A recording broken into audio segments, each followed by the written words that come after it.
Secretary Rubio, my dear friend Marco, it's great to welcome you in Jerusalem with your delegation. It's great to welcome you in Jerusalem as Secretary of State of the United States. I have to say that this visit comes in the wake of a historic visit to Washington.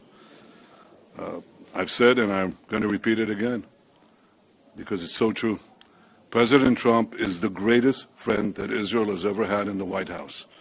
And the visit in Washington reflected that in every way, and your visit here reflects it in every way.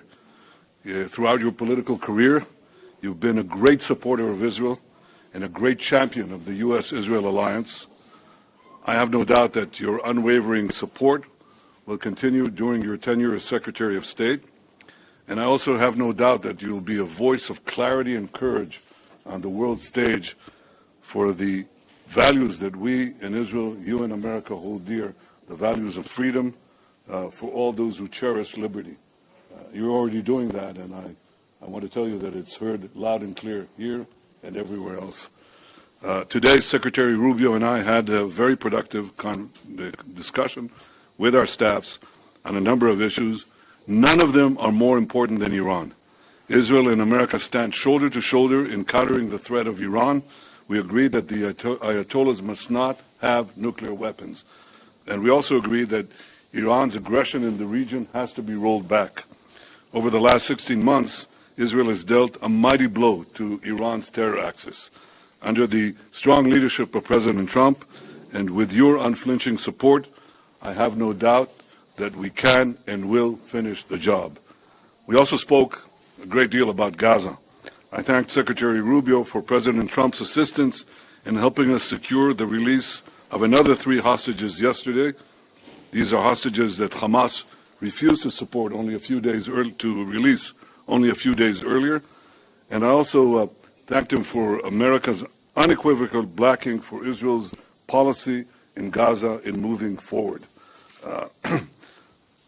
I want to assure everyone who's now listening to us, President Trump and I are working in full cooperation and coordination between us. We have a common strategy, and we can't always share the details of this strategy with the public, including when the gates of hell will be opened, as they surely will if all our hostages are not released until the last one of them. Israel is determined to achieve all the war objectives we set after the horrific attack on October 7th, the worst attack on Jews since the Holocaust. We will eliminate Hamas's military capability and its political rule in Gaza. We will bring all our hostages home, and we will ensure that Gaza never again poses a threat to Israel. The unequivocal support of the United States on Gaza will help us achieve these objectives faster and set us on a path for a different future. Secretary Rubio and I discussed President Trump's bold vision for Gaza, for Gaza's future, how we can work together to ensure that that future becomes a reality. We also discussed the situation in Syria after the collapse of Assad's regime, a collapse that was made possible by Israel's weakening of Iran's terror axis, especially the weakening of Hezbollah and the removal of Nasrallah. For over a decade before October 7th, Israel acted to prevent Iran from developing new terror fronts against us in Syria, right opposite the Golan Heights and deeper in Syria. And we conducted hundreds of airstrikes, perhaps 1,000, in order to prevent it, and we did. Now, if any other force in Syria today believes that Israel will permit other hostile forces to use Syria as a base of operations against us, they are gravely mistaken. Israel will act to prevent any threat from emerging near our border in southwest Syria. The Secretary and I discussed Lebanon as well. Israel is committed to the ceasefire understandings that were reached in November. We expect the government of Lebanon to be equally committed to their fulfillment. The scenes we saw this weekend in Beirut of UNIFIL forces being attacked by Hezbollah, this was not encouraging. The 2 UN resolutions that everyone refers to, 1559, 1709, 1701, well, they must be fully implemented. Hezbollah must be disarmed. And Israel would prefer that the Lebanese army do that job. But no one should doubt that Israel will do what it has to do to enforce the understandings of the ceasefire and defend our security. The Secretary and I also discussed how the many international institutions have been hijacked and turned into anti-American and anti-Israeli forums. We see that in the UN General Assembly, in the UN Human Rights Commission, where anti-Americanism is rampant, and more resolutions are passed about Israel than the rest of the world combined. And we see it especially in the lawfare that is being waged against America and Israel at the ICC, the ICJ, and elsewhere. The ICC has outrageously libeled Israel and issued arrest warrants based on utter lies. Like America, Israel is not subject to the jurisdiction of the ICC and does not accept the court's authority. Israel commends President Trump and his administration for restoring his executive order against the ICC and for moving quickly to sanction ICC officials. The Secretary and I discussed working together to formulate a common strategy to deal with the threat of lawfare and neutralize this threat once and for all. So these are some of the issues we discussed today. Believe it or not, there were more, many more. We can say that the Middle East today has many opportunities, many challenges, and we think we can realize the opportunities and also meet the challenges. And I have no doubt that working together, America and Israel will overcome the challenges and seize the opportunities. I have to say that I'm absolutely confident that under President Trump's leadership and working together with you, Secretary Rubio, Marco, the best days of our alliance are still yet to come. Welcome to Jerusalem. Welcome, my friend.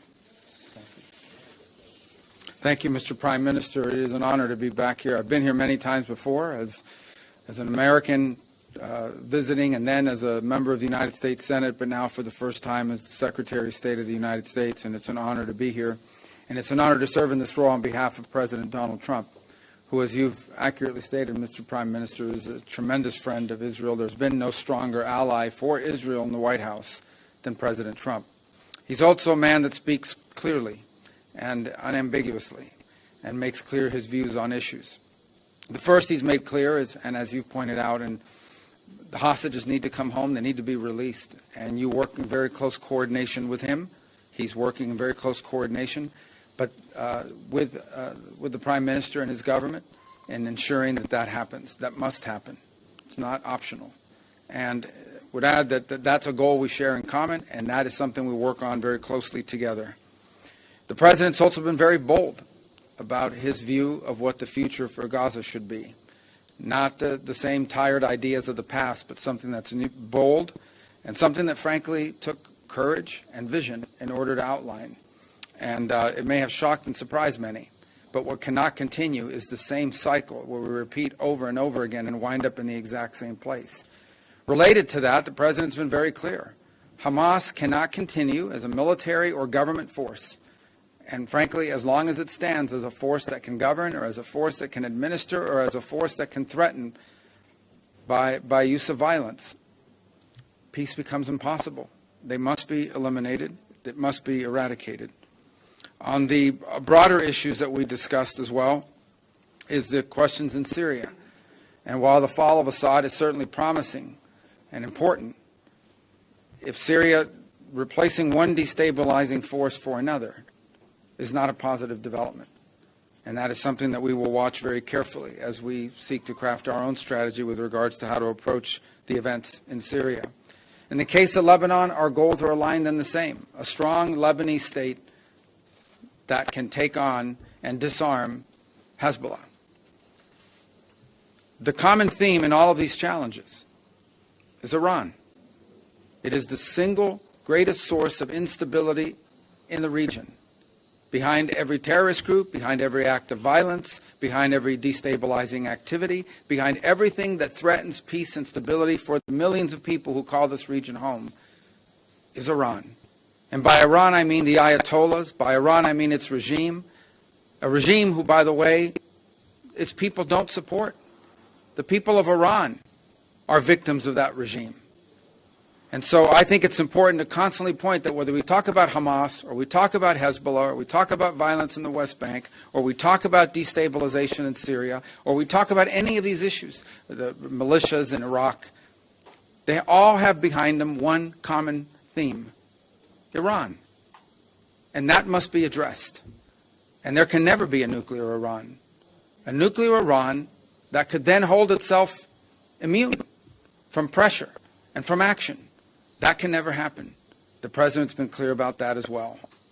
And so I close where I began by reiterating our strong support for our allies, very close allies and partners here in Israel, to the people of this great country, for whom we have tremendous love and respect for everything you're facing, have faced, and continue to face.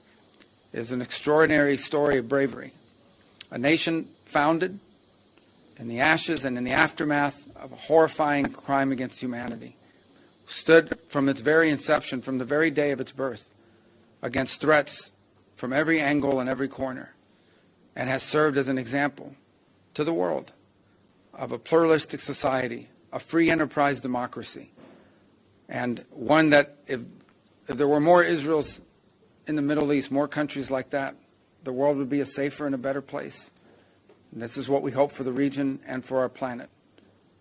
A nation that's always sought peace, but will not allow itself to be intimidated or destroyed by its enemies. And on that front, you can always count on us, as long as I'm in this position and President Trump is in the White House. So thank you. Thank you.